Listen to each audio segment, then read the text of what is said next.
السلام علیکم ورحمۃ اللہ وبرکاتہ نحمده ونصلی علی رسولہ الکریم اما بعد۔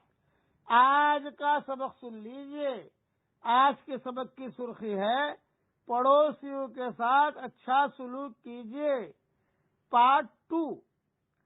حضرت ابو شریح خزائی رضی اللہ تعالیٰ عنہ سے مروی ہے کہ حضرت محمد صلی اللہ علیہ وسلم نے ارشاد فرمایا کہ جو شخص اللہ تعالی اور آخرت پر یقین رکھتا ہو اسے چاہیے کہ اپنے مہمان کا اکرام کرے، اور جو شخص اللہ تعالی اور آخرت پر ایمان رکھتا ہو اسے اپنے پڑوسی کے ساتھ حسن سلوک کرنا چاہیے، اپنے پڑوسی کے ساتھ حسن سلوک کرنا چاہیے۔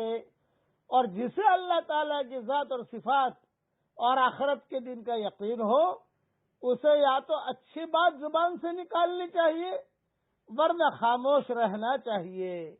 یہ حدیث صحیح بخاری شریف میں ہے، مسلم میں بھی ہے، ابو داؤد میں بھی ہے، ترمذی میں بھی ہے، ابن ماجہ میں بھی ہے اور شعب الایمان میں بھی ہے۔ اس لیے پڑوسیوں کے ساتھ اچھا سلوک کیجیے، یہ بہت ضروری ہے۔ ایک حدیث اور سن لیجیے۔ ام المؤمنین حضرت عائشہ صدیقہ رضی اللہ تعالی عنہ فرماتی ہے کہ حضرت محمد صلی اللہ علیہ وسلم نے ارشاد فرمایا کہ حضرت جبریل علیہ السلام مجھے برابر پڑوسی کے حق کی تاکید فرماتے رہے، یہاں تک کہ میں گمان کرنے لگا کہ شاید اب وہ پڑوسی کو وراثت میں بھی حقدار بنا دیں گے۔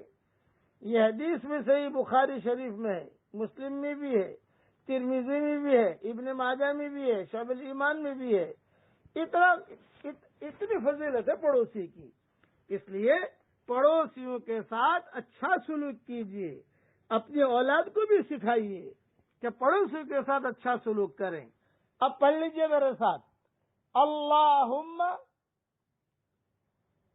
لا تجعل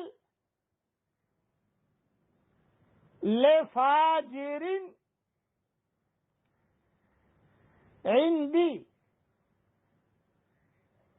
نعمتا اکافیہ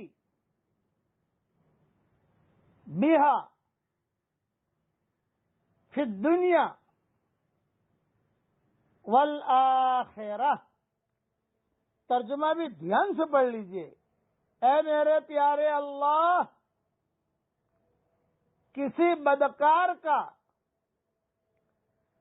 مجھ پر احسان نہ ہونے دے کہ مجھے اس کا